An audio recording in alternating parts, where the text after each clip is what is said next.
Welcome back to The Final Whistle. I'm Drew Ziegler, and I'm with James Gougosis. In this episode, we will be going over the top 10 picks in the NFL draft that happened last week, as well as our winners of the draft and the biggest steals and reaches.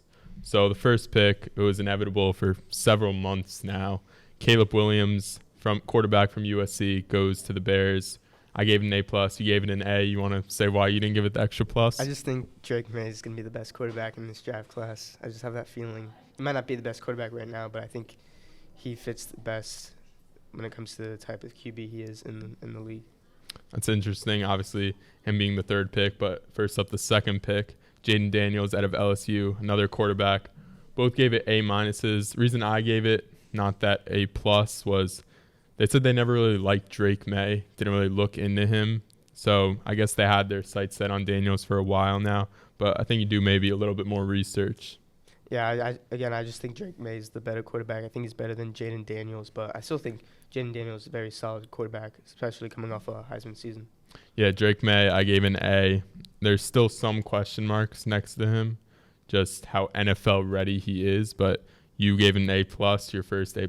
As you said, you think he's the best quarterback in the draft? Yeah, I think he's the best quarterback. I think the Patriots, I think it'll be tough for him maybe the first few years. I think Patriots don't really have a lot of offensive weapons, but I think if they can build around him, I think he could be the quarterback for the future. Yeah, they just lost their receptions leader in Ezekiel Elliott to the Cowboys. Obviously need to get another receiver for him, and they did draft one from UCF, who I think was a great pick in the later rounds. And now to Arizona, wide receiver Marvin Harrison Jr. out of Ohio State. I gave an A+, and I think he could be the best player in the whole draft. Maybe not even just skill position-wise, he could be better than Caleb Williams. Obviously hard to compare with one being a quarterback and a receiver. Yeah, I think he's far and away the best wide receiver in this draft. He was so good at Ohio State, and there were times where he looked unstoppable. I think his route running is up to par with one of the best wide receivers in the league. And when you have good footwork and you can work on contested catches, I think Marvin Harrison Jr. could be one of the best wide receivers in the league in a couple of years. Yeah, he's been compared to A.J. Green, wears the same number. He's got the height, and A.J. Green was one of the top receivers in the league for a stretch, but he got injured, and injuries really derailed his career. But Marvin Harrison has a very bright future ahead of him. And now to the Chargers. This is where it got a little bit more where people didn't exactly know what might happen, but they went with offensive tackle Joe Alt out of Notre Dame. I gave an A, you gave it an A+, and Harbaugh said his weapons are offensive linemen, and that's how you build a team, I think, is starting up front.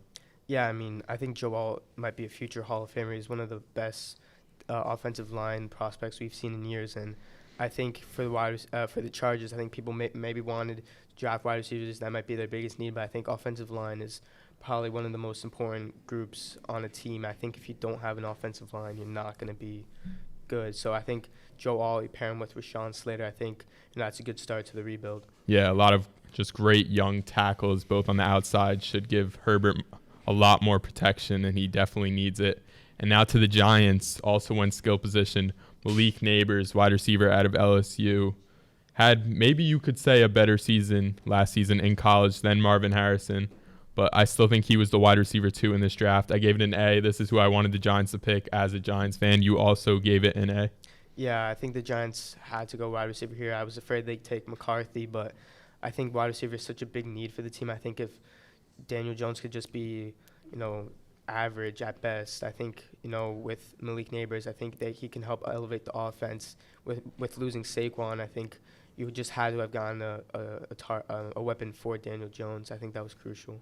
Yeah, there was a lot of smoke around this Giants pick, whether they would go quarterback, Neighbors, obviously, or even an offensive lineman. Joe Shane, I think, really did well with that, and I don't think he was ever really going to take a quarterback unless those top 3 guys dropped, or if he traded up for Drake May, which was definitely a contender for that pick. And now to the 7th pick, another offensive lineman. This one, some might say was a reach, but Tennessee, again, like I said, building up front in the draft, I think is the best way to go. The Titans went with J.C. Latham, offensive tackle from Alabama. I gave an A-. You go with a B+.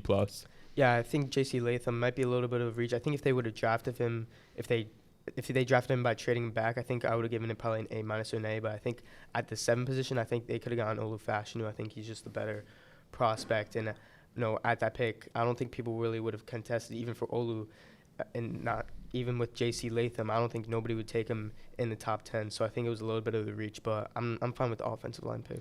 Yeah, you mentioned Fashanu. He went a little bit later, 4 picks later with the 11th pick to the Jets. But now the 8th pick, this was obviously the highlight of the entire draft. Atlanta Falcons signed Kirk Cousins, quarterback, in the offseason to over $100 million deal, 4 years. And they draft Michael Penix, who's already 24 years old right? And when that contract ends for Cousins, he'll be at like 28.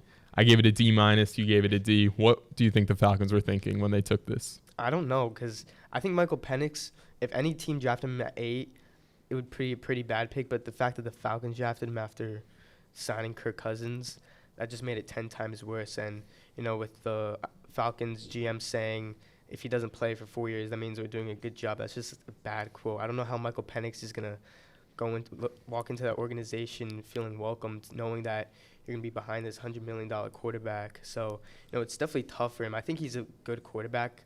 But, top 10 I feel like is a little bit of a reach, and going to a team that already has, a quarterback who was really good last year before he tore his Achilles. I think he just put in a tough situation. Yeah, head coach Raheem Morris has mentioned he's liked Penix for months now, and new head coach for the Falcons, and he's getting a lot of leeway here. He's making his own decisions, and it wasn't even mentioned to quarterback Kirk Cousins about this. Just very questionable pick. And now to the 9th pick, the Bears go Rome Odunze out of Washington as well, Penix's best target in the season. I gave it a B. You gave it an A. Chicago's wide receiving core, they got 3 guys who are just absolute studs, Keenan Allen, DJ Moore, and now Odunze. They are a very scary team up north in the NFC. Yeah, I think Odunze is closer to, I feel like, Marvin Harrison Jr. and Malik Neighbors than he is really to like A.D. Mitchell or like Keon Coleman. I think he's a very good wide receiver, and for the Bears to land him, to give Caleb Williams 3 grade A targets, I think the Bears offense could be really scary next year. I think they can contend for the NFC North division. And Odunze, you could say most explosive wide receiver from last year with that Michael Penix. I think that would be a really good fit in Chicago. Yeah, many people had him even going to the Giants at 6, but they went with Neighbors. And I think Odunze, it really elevates that offense, obviously. And, yeah, I think it'll be fun to watch the Bears this upcoming year with those new 2 rookies.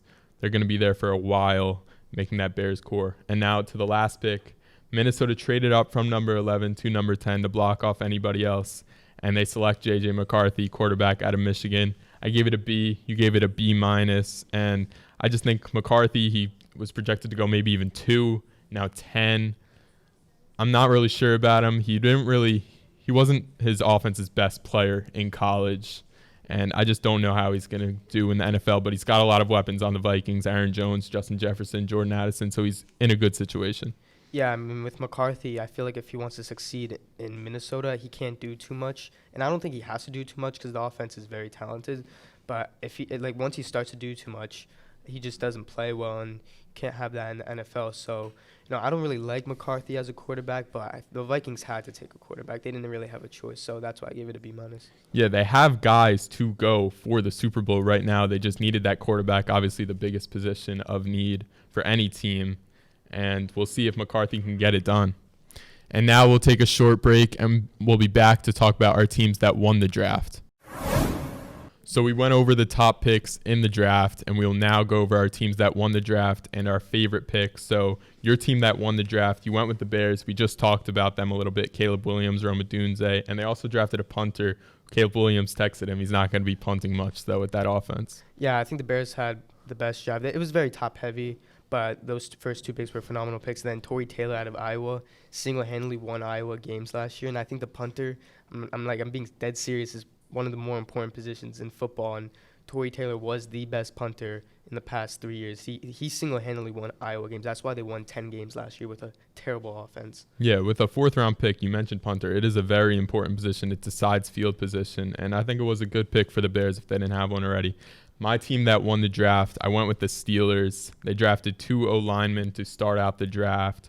First-round pick was Troy Fautanu out of Washington. I think it was a great pick.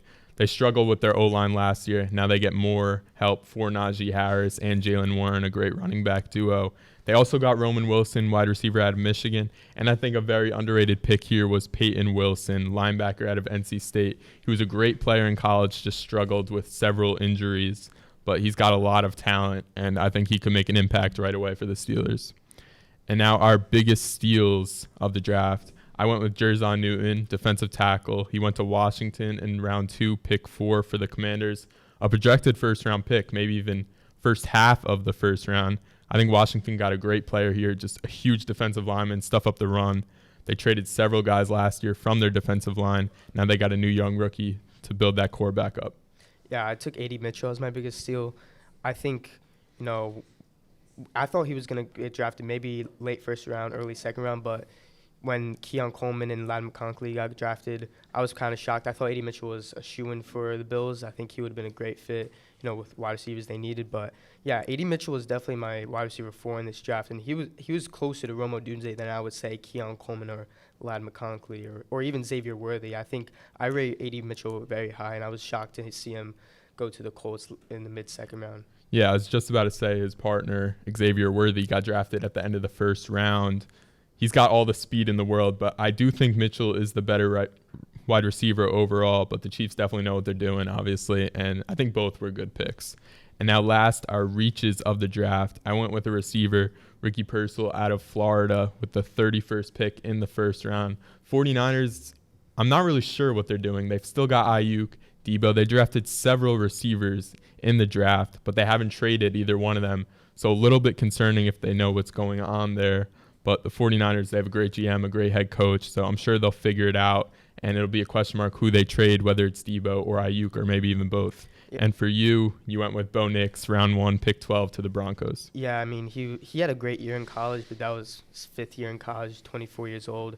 I don't think he really is that guy the Broncos need. I think he kind of peaked out in college. When you're in college for 5 years, you should be able to torch up your conference in your 5th year. So, I mean, I think he's talented. I think maybe he could work out, but I think they were so close to McCarthy. I think McCarthy would have been a better pick than Bo Nix.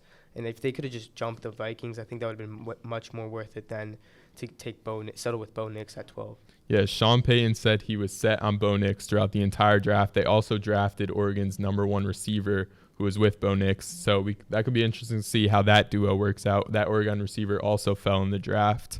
But that's going to do it for this week's episode of The Final Whistle. Thanks for watching, and next week we'll be back to talk about the second round of the NBA and NHL playoffs.